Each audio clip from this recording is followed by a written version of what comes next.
आज हम प्रधानमंत्री की बात कर देते हैं, आते हैं बात करते हैं कि हरियाणा हिमाचल जैसा बन जाएगा, कभी नहीं बन सकता। भाजपा के साथ आपका गठबंधन करना सही फैसला था, उस फैसले पे कोई रिग्रेट?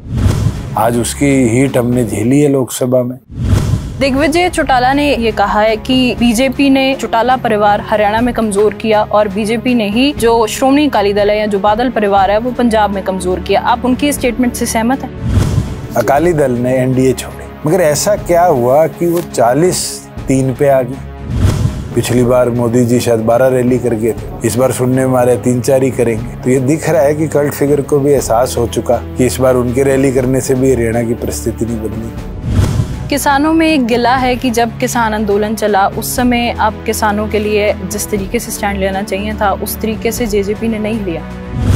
क्या आप बता सकते हैं एक पे भी धरना करने के लिए कोई एफआईआर हुई? किसान आंदोलन इस समय शंभू बॉर्डर पर भी चल रहा है, क्या आपकी पार्टी उसका समर्थन करेगी? क्या कांग्रेस ने समर्थन किया था? क्या आम आदमी पार्टी ने समर्थन किया था? पहले ये होता था कि जींद जिले में घुसते थे तो ऐसा लगता था कि हम अफगानिस्तान का बॉर्डर क्रॉस कर रहे हैं और सड़कें ही गायब हो जाती। मैं मानता हूं कि इस पूरे क्षेत्र की सूरत बदलेगी।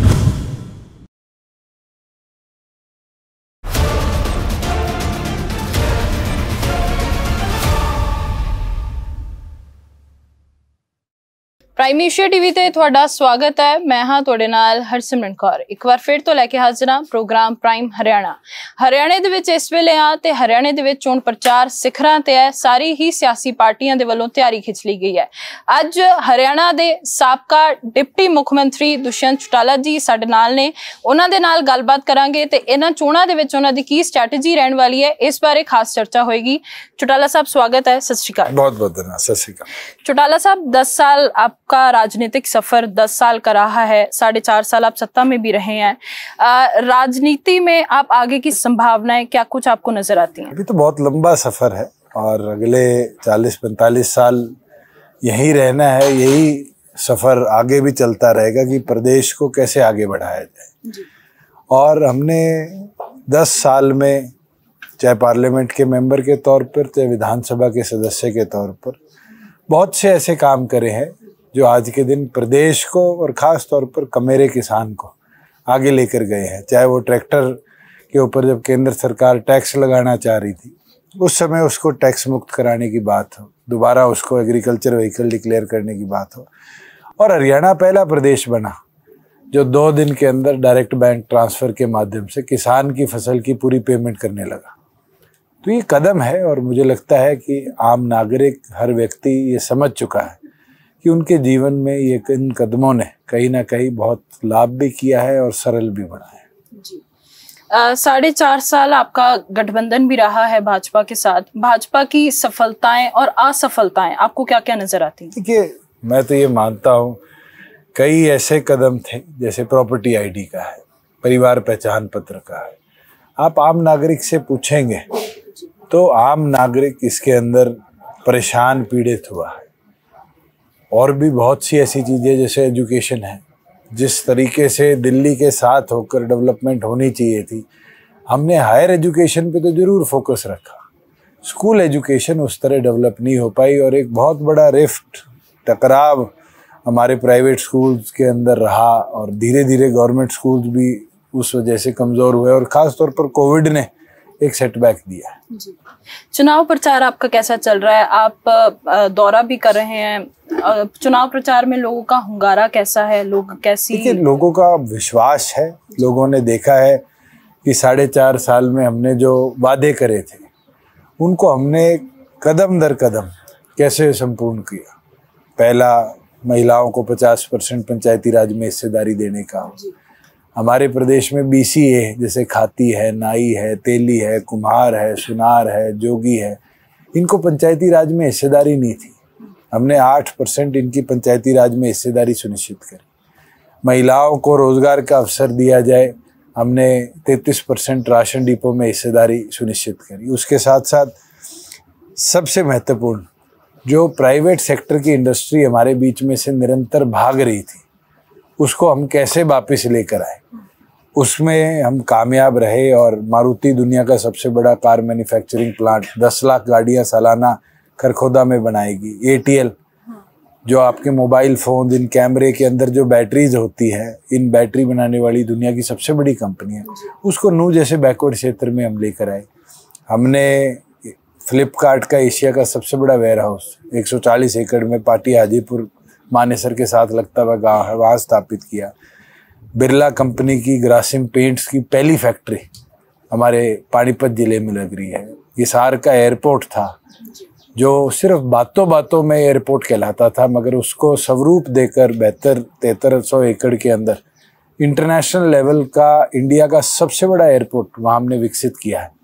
और अभी यूनियन गवर्नमेंट ने भी उसमें सहमति दी है और यूनियन गवर्नमेंट अब वहाँ IMC के अंदर हमारा सहयोग कर क्लस्टर वहाँ पर बना रही है।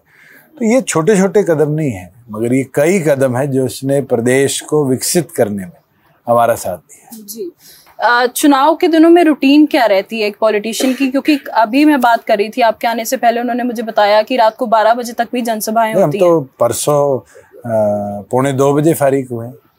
ये तो अब चुनाव आएगा, शायद सुबह 4 बजे भी फारिग हो और सुबह 6 बजे फिर काम पे लग जाए। वो तो 1.5, 2, 3 घंटे की नींद के अंदर अगले 20 दिन काम करना है। आपके पास सत्ता की चाबी थी, आप चाहते तो कांग्रेस भी सत्ता में आ सकती थी, पर आपने बीजेपी को क्यों? स्टेबिलिटी, कांग्रेस के पास ना नंबर्स थे और निर्दलियों का विश्वास ना कांग्रेस के पक्ष में था। स्टेबिलिटी वादे पूरे करने के लिए बहुत जरूरी है और उस स्टेबिलिटी के लिए हमने ये निर्णय लिया और उस निर्णय के अंदर आज हम बहुत सी चीजें अचीव कर पाए। जैसे 75% रिजर्वेशन है प्राइवेट रोजगार में, 75% रिजर्वेशन लाना और कानूनी स्वरूप देना, उसको प्रेसिडेंट गवर्नर से अप्रूव कराना, लॉ बनाना, ये कोई आसान चीज नहीं थी। हमने कर दिखाया और वो इसलिए थे कि हमारे पास स्टेबिलिटी थी, विश्वास था, नंबर्स थे और नंबर्स के अंदर ही मोहर लगती है कानून बनाने की। फिर गठबंधन टूटने का क्या कारण रहा? अलायंस होता है कदम उठाने के लिए और कोई भी ऐसा अलायंस नहीं है जहां पर सीट शेयरिंग ना हो। जब लोकसभा में सहमति नहीं बनी, दोनों ने अलग रास्ते चुन लिए। क्या आपको लगता है आपका बीजेपी को समर्थन देना, भाजपा के साथ आपका गठबंधन करना सही फैसला था? उस फैसले पे कोई रिग्रेट? मैं मेरे संगठन की सोचूं और मेरे संगठन के घोषणा पत्र के वादों की सोचूं जो हमने पूरे करे हैं, अचीव करे हैं, अच्छा फैसला था। मगर उसके अंदर जरूर जन भावनाएं किसान आंदोलन के बाद विपरीत हुई, साथ रहना शायद वो अच्छा फैसला ना हो। आज उसकी हीट हमने झेली है लोकसभा में और ये तो जन भावनाएं हैं। यही 2 करोड़ वोटर है, इन्होंने 2019 में साथ दिया था, यही 2 करोड़ वोटर है जो 2024 में 29 में कोई लाख 5 लाख बढ़ जाएंगे। मैं रहना तो इन्हीं ने है, इन्हीं का विश्वास है, जिताएगा इन्हीं का विश्वास है जो हराएगा। जी, जैसे भी आपने जिक्र किया कि किसान आंदोलन के दौरान हो सकता है कि साथ रहना एक गलती थी। पंजाब में अगर हम देखें तो श्रोमणी अकाली दल के साथ बीजेपी का गठबंधन रहा है और किसान आंदोलन में वो टूटा भी है। क्या आपको लगता है कि उस समय गलती हो गई, गठबंधन तोड़ लेना चाहिए था? आपने खुद एक बहुत अच्छा उदाहरण दे दिया। अकाली दल ने NDA छोड़ी, उस समय शायद 40 से प्लस विधायक उनके थे, कांग्रेस का शासन था।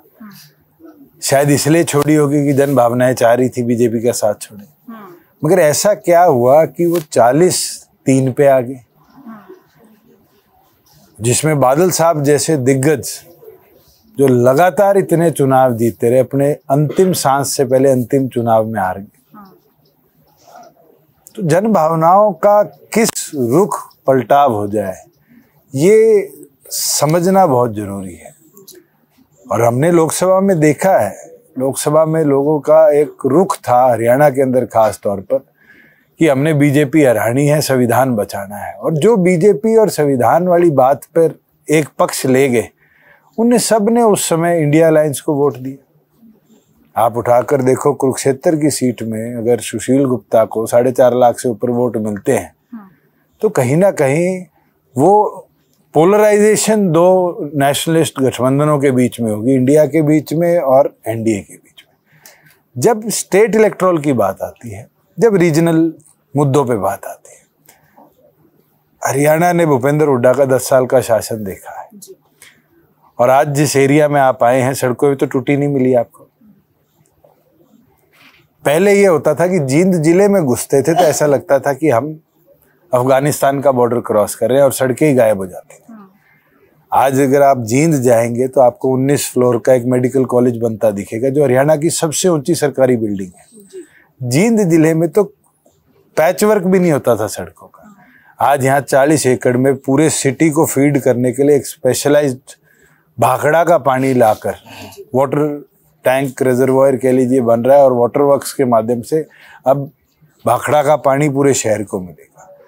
आज मैं बात करूं तो यहाँ हमारे ड्राइवर ट्रेनिंग इंस्टीट्यूट खुल रहा है, हर 20 किलोमीटर में एक कॉलेज है। हुड्डा के राज में तो ये कभी जींद को मिला ही नहीं, जबकि जींद में उस समय 3 मंत्री होया करते थे, तो इतना भेदभाव था। और ये सिर्फ जींद के साथ नहीं, हिसार के साथ भी सेम था, भिवानी के साथ भी सेम था, सब कुछ एक जगह था। इवन देन जो ऑफिसर्स भर्ती हुए HCS, उसमें भी रोहतक के लोगों का एड्रेस किसी का कैथल का, करनाल का, यमुनानगर का दे के उनको भर्ती किया गया कि दिखाया जाए पूरे हरियाणा के भर्ती होने। हर चीज एक क्षेत्र में सीमित होकर रहेगी। आज वो भेदभाव तो नहीं है। तो ये चीजें देखनी चाहिए हमें कि रीजनल पार्टीज जब आती हैं तो वो पूरे स्टेट को बराबर तोलती है और पूरे स्टेट को बराबर विकसित करती है। आज मैं प्राउडली कह सकता हूँ कि रोड नेटवर्क के अंदर हमने हरियाणा प्रदेश में 4.5 साल में 29,000 किलोमीटर रोड नेटवर्क को दुरुस्त किया, जो आज तक की हिस्ट्री में कभी 10,000 किलोमीटर से ज्यादा 5 साल में नहीं था। हम कर पाए क्योंकि हमारे पास विजन था। चाहे हमने CRF का, सेंट्रल रोड फंड का फंड लिया हो, NH का फंड लिया हो, स्टेट का फंड लिया हो, NHAI का फंड लिया हो, प्रधानमंत्री ग्रामीण सड़क योजना का फंड लिया हो, मार्केटिंग बोर्ड का, जिला परिषद का, हर तरफ से जहां हमारे को फंड्स मिले हमने उन फंड्स को यूटिलाइज किया और यूटिलाइज करके रोड नेटवर्क को दुरुस्त किया। जी, दिग्विजय चौटाला ने एक इंटरव्यू के दौरान ये कहा है कि बीजेपी ने चौटाला परिवार हरियाणा में कमजोर किया और बीजेपी ने ही जो श्रोमणी अकाली दल है या जो बादल परिवार है वो पंजाब में कमजोर किया। आप उनकी स्टेटमेंट से सहमत हैं? देखिए, आप बात करेंगे तो देखो, जिसके साथ ये राष्ट्रीय पार्टियां गठबंधन करती हैं, इनकी फितरत है जी, उनको कमजोर करती है। और ये चीज से तो शायद आप भी सहमत होंगी कि अकाली दल का सहारा लेकर बीजेपी पंजाब में आई। इसी तरीके से जनता दल, लोक दल, इनेलो, JJP का सहारा लेके बीजेपी ग्रो करी। हाँ, एक टाइम पर चौधरी देवीलाल की विचारधारा बड़ा पार्टनर होती थी, हम 5-4.5 साल छोटा पार्टनर रहे। मगर ये तो पॉलिटिकल लड़ाइयाँ हैं, हम लड़ते रहेंगे क्योंकि हमें लोकल जो हमारी जनता है उनके विश्वास को कैसे पूरा करें उस पे काम करना है, और नेशनल पार्टियां वो नहीं कर सकती। आज हम प्रधानमंत्री की बात कर देते हैं, आते हैं बात करते हैं कि हरियाणा हिमाचल जैसा बन जाएगा, कभी नहीं बन सकता। हरियाणा हरियाणा रहेगा। वो यहाँ के प्रभारी रहे हैं 10-15 साल, उनको पता है कि हरियाणा का क्षेत्र, हरियाणा की राजनीति हिमाचल से बिल्कुल अलग है। तो ये चीजें नेशनल पार्टीज कभी समझ ही नहीं पाएंगी। जी, चौधरी देवीलाल जी का आपने जिक्र किया, एक पारिवारिक लेगेसी आप लेके आगे बढ़े हैं। अपने दादाजी से आपने सियासत के गुर लिए? बिल्कुल, उनको तो हम इंस्पिरेशन मानते हैं, और चौधरी देवीलाल जी कोई हमारे लिए नहीं, मुझे लगता है सारे देश के लिए एक इंसाइक्लोपीडिया है पॉलिटिक्स की, जिनके जीवन से मुझे लगता है हर पॉलिटिकल आदमी कुछ ना कुछ सीख लेता है जी। और हमें तो दिन रात लेनी चाहिए, क्योंकि उनने जो योजनाएं अपने जीवन काल में चलाई, आज नेशनल इंटरनेशनल लेवल पर योजनाएं चल रही है। जैसे ओल्ड एज पेंशन स्कीम है, कभी कोई सोचता नहीं था कि सम्मान पेंशन आएगी, 100 रुपये बुजुर्ग को मिलेंगे। आज 3,000 पहुंच गए। इंडिया में कहीं भी 1,500 नहीं है, हरियाणा में 3,000 है। आज जच्चा बच्चा योजना है, आप भी गवर्नमेंट जॉब में है, मैटरनिटी लीव जिसको हम बोलते हैं, सबसे पहले चौधरी देवीलाल जी ने शुरू करी कि एक बच्चे के पैदा होने से पहले और पैदा होने के बाद और उसके पालन पोषण के लिए एक माँ को वो सुविधा मिलनी चाहिए। उसी तरीके से एक योजना चौधरी देवीलाल जी ने शुरू करी थी, काम के बदले अनाज। काम के बदले अनाज की जब हम बात करते हैं तो कोई नहीं समझता ये कब योजना शुरू हुई। 1977 में जब फ्लड्स आए और झज्जर डूबा, तो झज्जर के आसपास के गांव में बांध लगाने के लिए मजदूर नहीं मिल रहे थे। उस समय गांव के लोगों को, क्योंकि उनके घर भी डूब चुके थे, अनाज की कमी थी, एक योजना चौधरी देवीलाल जी ने बनाई कि जो बांध पे काम करेगा उसको अनाज दिया जाएगा। आज वही मनरेगा है।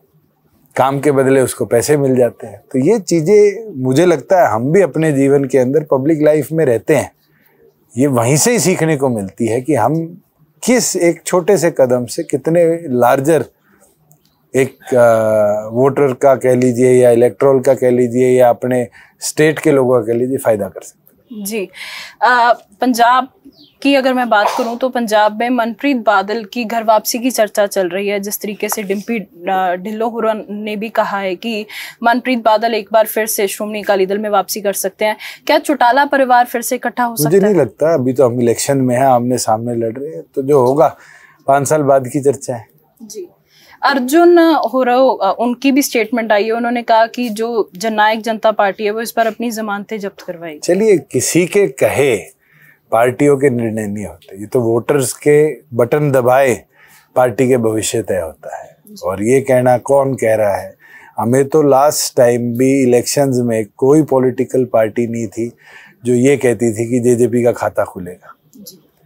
हमने मेहनत करी और 10 सीटें हम लेकर आए, 15% इलेक्ट्रोल हमारे साथ जुड़ा, और हमारा एक ही लक्ष्य है कि हम उस मेहनत को बढ़ाएं। जितना हम मेहनत कर कर उसको बढ़ा पाएंगे उतनी ताकत के साथ मुझे लगता है आगामी चुनाव में जननायक जनता पार्टी अपना रिजल्ट ला पाएगी। जी, किसानों में एक गिला है कि जब किसान आंदोलन चला उस समय आप किसानों के लिए जिस तरीके से स्टैंड लेना चाहिए था उस तरीके से जेजेपी ने नहीं लिया। देखिए, हमने अपनी ओर से 3 कदम उठाए थे। आप मेरी स्टेटमेंट उठा लीजिए कि कहीं एमएसपी पर आ जाएगी तो हम गवर्नमेंट छोड़ देंगे, और हमने हरियाणा प्रदेश में इंश्योर किया 14 क्रॉप्स पर कि हम एमएसपी लें। दूसरी चीज, मैंने प्रधानमंत्री को पत्र लिखकर भी ये मांग करी थी कि प्राथमिक तौर पर जो ये संगठन धरना चला रहे हैं इनसे बैठकर चर्चा करिए, और चर्चा उसके बाद हुई भी, यूनियंस बनी और यूनियंस बनने के बाद निष्कर्ष भी निकला। और तीसरी चीज जो शायद किसी ने समझी ना हो, देखी ना हो, वो है कि हरियाणा प्रदेश में इतना बड़ा आंदोलन चला, अलग अलग टोल्स पे चला है, हमारे बॉर्डर पे चला है, क्या आप बता सकते हैं एक पे भी धरना करने के लिए कोई एफआईआर हुई? मेरी खुद की कॉन्स्टिट्यूएंसी में खटखट टोल पे पूरे समय लोग बैठे थे, एक आदमी बता दीजिए जो कहता हो कि मेरे ऊपर टोल पे बैठने पर पर्चा हुआ। लॉ एंड ऑर्डर सिचुएशन हमने मेंटेन रखी है, और लॉ एंड ऑर्डर जो है वो मुझे लगता है जरूरी थी, मगर हाँ, हमारा एक इम्पोर्टेंट वर्ग है और उस इम्पोर्टेंट वर्ग को संभालना बहुत जरूरी था। चौटाला परिवार की एक लेगेसी रही है, जिस तरह आपने भी जिक्र किया है। जब ये पार्लियामेंट की इलेक्शंस खत्म हुई हैं उसके बाद जो क्षेत्रीय पार्टीज हैं, खासतौर पे पंजाब में अगर हम कहें श्रोमणी अकाली दल और इधर INLD है या फिर जेजेपी है, उनकी स्थिति कमजोर हुई है। इस कमजोर स्थिति के पीछे आप क्या कारण समझते हैं? रीजनल पार्टीज का अगर आप रिकॉर्ड उठाकर देखेंगे, समय आता है, अप्स भी आते हैं, डाउन्स भी आते हैं, और उसके अंदर जनता जब ये समझती है कि हमारे क्षेत्र के लिए ये जरूरी है तो लोगों का समर्थन भी मिलता है। और नेशनल पार्टीज जब एजेंडाज, प्रोपेगेंडाज चलाती है तो एक कह दीजिए वोटर टर्नआउट लो भी होता है। तो ये कहना कि लोकसभा में क्या हुआ, लोकसभा के अंदर अगर मैं विधानसभा की पंजाब की बात करूं तो अकाली दल 3 पे थी, आज भटिंडा से तो सांसद बना पाए, एक ही सांसद बना तो सही, इसका मतलब जनता जुड़ने लगी। अगर मैं यही स्टेट की बात करूं, ये कहना कि हमारा वोट शेयर 1% से कम था, पिछली बार कितना था किसी को नहीं पता। ये तो सिर्फ आंकड़े फ्रेश, क्योंकि अखबार में आप लोग पढ़ते हैं तो आप उस पर सवाल बना देते हैं। हमारा पिछली बार भी 4 पॉइंट कुछ % था, हम उसको 15 लेके गए ना। कैसे हुआ कि 3 महीने के अंदर हमारा वोट शेयर इतना इंक्रीज हो गया? और मैं ये विश्वास रखता हूँ कि जो आज हम मेहनत कर रहे हैं, अगर हम इसी तरह चलते रहे तो हमारा वोट शेयर जो है दोबारा उसी बहुमत के साथ बढ़ेगा। जी, किसान आंदोलन की क्योंकि हम बात कर रहे थे, किसान आंदोलन इस समय शंभू बॉर्डर पर भी चल रहा है, क्या आपकी पार्टी उसका समर्थन करेगी? शंभू बॉर्डर पे जो पिछले आंदोलन के अंदर भी एक कार्यकर्ता को टोल पे जाने से, बॉर्डर पे जाने से मना नहीं किया। क्या कांग्रेस ने समर्थन किया था? क्या आम आदमी पार्टी ने समर्थन किया था? आपके कार्यकर्ता जाते हैं, जन भावनाएं जाती है, और उसके अंदर मुझे नहीं लगता कि मेरे संगठन से सोच का एक भी आदमी, एक भी महिला, एक भी युवा उस आंदोलन का हिस्सा ना बना। जी। गए हैं लोग, उनने साथ भी दिया है, चंदा भी दिया है, कोई अपने घर से अनाज लेके गया, कोई दूध लस्सी लेके गया, किसी ने वहां महीना बिताया। और आज के दिन भी हम रोक किसी को नहीं रहे। जिसने सहयोग देना है वो जाके भी दे सकता है, और कई जे बात आप घर बैठ के भी अंदर खाते बहुत मदद कर देते हैं। जी, मेरा लास्ट सवाल है, अगर इस विधानसभा हल्के के लोग आपको चुन के विधानसभा में भेजते हैं, आपकी क्या क्या प्राथमिकताएं रहेंगी? प्राथमिकता तो जो प्रोजेक्ट्स हमने चलाए हैं प्राथमिक तौर पर उनको आगे लेकर चले। मुझे खुशी है कि 5 साल के इस सफर में हम जो 40 साल में यहाँ काम नहीं हुए उनको अचीव कर पाए हैं। आज 1200 करोड़ रुपया अलग अलग परियोजनाओं के माध्यम से उचाना कॉन्स्टिट्यूएंसी में लगा है। और मुझे खुशी है कि यहाँ देश का दूसरा फायर ट्रेनिंग कॉलेज जो हम बोलते हैं वो यहाँ स्थापित हो रहा है खेड़ी मसानिया में। हमारे यहाँ 2 कॉलेजेस का निर्माण, एक का कंप्लीट हो चुका है, एक का अंडरगोइंग है। हमारे 32 गांव ऐसे हैं जहाँ पानी की किल्लत थी। भाखड़ा से स्पेशली पाइपलाइन डलकर वहाँ पर पीने का पानी पहुँचाया गया है। उसके साथ जो एक और चीज़ समझने की है कि इस क्षेत्र के अंदर कई जगह वाटर लॉगिंग थी। 350 करोड़ से हमने जींद जिले को वाटर लॉगिंग मुक्त कराया है, जिसमें ड्रेनेज के माध्यम से पानी निकाला गया है। रोड नेटवर्क बहुत बेहतर कर दिया है, और धीरे धीरे क्योंकि अब 3 नेशनल हाईवेज इस जिले को पहली बार कनेक्ट कर रहे हैं, और चौथा दिल्ली कटड़ा जल्दी खुल जाएगा। मैं मानता हूं कि इस पूरे क्षेत्र की सूरत बदलेगी। जी, जाते जाते कल मोदी साहब की रैली भी थी कुरुक्षेत्र में। मोदी साहब प्रधानमंत्री हैं देश के, एक कल्ट फिगर के तौर पे भी उनको प्रेजेंट किया जाता है। उनकी जो रैली हुई है कल, उस पे आपकी टिप्पणी? मैं तो ये बोलूँगा हर पॉलिटिकल पार्टी जोर लगाती है। पिछली बार मोदी जी शायद 12 रैली कर गए थे, इस बार सुनने में आ रहा है 3-4 ही करेंगे। तो ये दिख रहा है कि कल्ट फिगर को भी एहसास हो चुका कि इस बार उनके रैली करने से भी हरियाणा की परिस्थिति नहीं बदलेगी। जी, क्या खट्टर साहब को हटाना भी उसी पर्सपेक्टिव में से निकला था? खट्टर साहब को तो लाओ, रैली कराओ, फिर देखना जनता और वोट देगी। जी, बहुत शुक्रिया आपने समय दिया। बहुत धन्यवाद। इस प्रोग्राम ਦੇ ਵਿੱਚ ਫਿਲਹਾਲ ਇੰਨਾ ਹੀ। ਇਸ ਪ੍ਰੋਗਰਾਮ ਮੁਤਲਕ ਆਪਣੇ ਸੁਝਾਅ ਟਿੱਪਣੀਆਂ ਤੁਸੀਂ ਸਾਨੂੰ ਕਮੈਂਟ ਬਾਕਸ ਦੇ ਵਿੱਚ ਦੇ ਸਕਦੇ ਹੋ। ਫਿਲਹਾਲ ਮੈਨੂੰ ਹਰਸਿਮਰਨ ਕੌਰ ਨੂੰ ਦਿਓ ਇਜਾਜ਼ਤ। ਦੇਖਦੇ ਰਹੋ ਪ੍ਰਾਈਮ ਏਸ਼ੀਆ ਟੀਵੀ, ਤੁਹਾਡਾ ਆਪਣਾ, ਤੁਹਾਡੇ ਲਈ।